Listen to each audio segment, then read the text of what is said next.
You know that feeling? You're outside, having a great day, and then bam, this incredibly sharp, painful bite out of nowhere. Yeah, that was probably a deer fly. But here's the thing, that nasty bite is more than just a summer annoyance. It's actually a warning sign. Because this fly you see everywhere is carrying some seriously dangerous secrets. And today, we're going to expose. So here's what we've got on tap. We're going to start by getting to know this vicious little fly and why its bite is so awful. Then we'll look at its impact around the world. We'll track its life from a tiny egg to a flying pest, and then get into the really scary stuff, the diseases it carries. After that, we'll cover how you can stay safe and finish up with how science is actually fighting back. All right, first up, what makes this little insect so aggressive? Let's zoom in and really understand what makes the deer fly tick. Okay, so first thing you need to know is that the deer fly is an ectoparasite. It's a fancy word, but all it means is that it lives on the outside of its host, that's you, instead of the inside. And fun fact, it's only the females who are out for blood. They need the protein from your blood to make their eggs. So you're basically an unwilling participant in the deer fly circle of life. So why does the bite hurt so much? I mean, it's way worse than a mosquito, right? Well, mosquito uses a delicate needle-like tube. A deer fly? No. It comes at you with mouth parts that are basically a set of tiny, serrated knives. It literally slashes your skin open to create a little pool of blood, and then it just laps it up. The scientific term for this charming method is telmophagy, which basically means pool feeding. Now, let's take a quick peek at the deer fly's family tree. You can see it belongs to the genus Chrysops, which is part of the Tabanidae family. And you know who else is in that family? The horsefly. So yeah, this thing comes from a long line of very aggressive professional biters. We've established the deer fly is a world-class biter, but its impact goes way beyond just a painful welt. This is a pest with a global reach, and depending on where you are in the world, the risks it poses change a lot. You know, there are over 250 species of deer flies out there, and they are not all created equal. In Central and West Africa, a couple of species are the main carriers for loiasis, which you might know by its terrifying nickname, the African eyeworm. But then here in North America, we have different species that can transmit a nasty bacterial disease called tularemia. This is exactly why knowing which specific fly is which is so important for public health. And don't for a second think this is just a problem for people in remote, faraway places. Nope. Even in a country like the Netherlands, tularemia is a real and recognized health concern. It really shows you how a disease carried by a tiny fly in one part of the world can be a problem for all of us.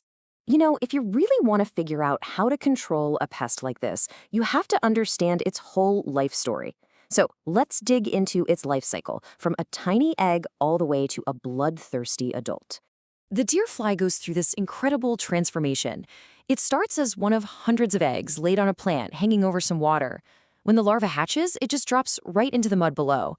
And it stays there for up to a year, just eating decaying stuff. After that, there is a quick 1 or 2 week pupa stage, and then boom, the adult fly emerges, ready to fly, and if it's a female, ready to find its first meal. Okay, so we know how they grow up, and we know how they eat, but the real danger isn't the bite itself. It's what that bite can leave behind in your bloodstream. The deer fly is basically a living, flying shuttle service for some really awful microscopic passengers. So the deer fly is known for carrying two very different but equally dangerous things. First, there's Loa loa. This is a parasitic worm, a complex organism called a metazoan that causes that horrible infection loiasis. And then there's Francisella tularensis, which is a bacterium that causes tularemia. It's pretty wild that one tiny insect can carry such different kinds of diseases. Now, this quote isn't about the deer fly itself, but it illustrates a really important point about any kind of parasitic infection. The damage isn't just from the disease. The parasite physically tearing and burrowing its way through your body can cause incredible damage on its own. It's a pretty brutal reminder of what these tiny invaders are capable of. All right, now that we're all thoroughly creeped out, let's talk about the important stuff. What can we actually do about it? How do we protect ourselves? The good news is, there are some pretty simple things you can do to avoid being the deer fly's next target. Okay, a few practical tips. Deer flies are attracted to dark colors and movement, so wearing light-colored, loose clothing makes you a less appealing target. Repellent is obviously a good idea, but we'll talk more about that in a second. Also, they seem to be drawn to things like wood smoke, so maybe rethink that campfire. And of course, the most foolproof method is just to stay inside when they're most active. Okay, now this is super important, so listen up. We all reach for DEET to keep mosquitoes away, and it works great for them. But get this, it's not nearly as effective against deer flies. So if you know you're heading into deer fly country, you can't just grab any old bug spray. You really need to find one that's specifically made to keep these guys away. So we've covered personal protection, but what about the bigger picture? How do we fight back on a larger scale? Well, this is where things get really cool. Science is coming up with some seriously innovative ways to understand and control this pest. So you see this number, 312.35 megabases, and it probably doesn't mean a thing to you. But to scientists, this number is an absolute game changer. It represents the entire genetic blueprint of the deer fly. For the very first time, we have the complete instruction manual for this insect. This is a massive leap forward.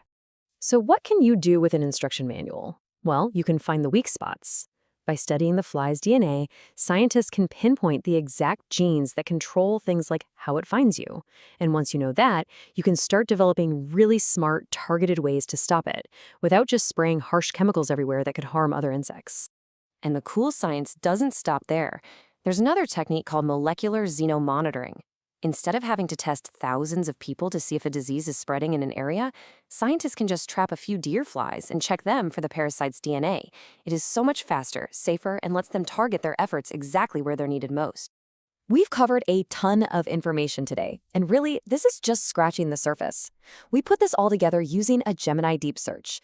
And if you want to dive even deeper into the research, we've put a full list of all our sources in a linked Notebook LM document for you. It's a great resource if you want to learn more. So that leaves us with a big question to think about. We know the deer fly needs water to reproduce, and we're starting to crack its genetic code. So thinking beyond just bug spray and hats, how can we use that knowledge? What are the next level strategies we could develop to manage this global pest? What do you think? Do you have any clever ideas for how we could better control the deer fly? Drop your thoughts in the comments below. We'd love to hear them. And hey, if you found this interesting and want to see more explainers like this, make sure you subscribe to the channel. Thanks for watching and stay safe out there.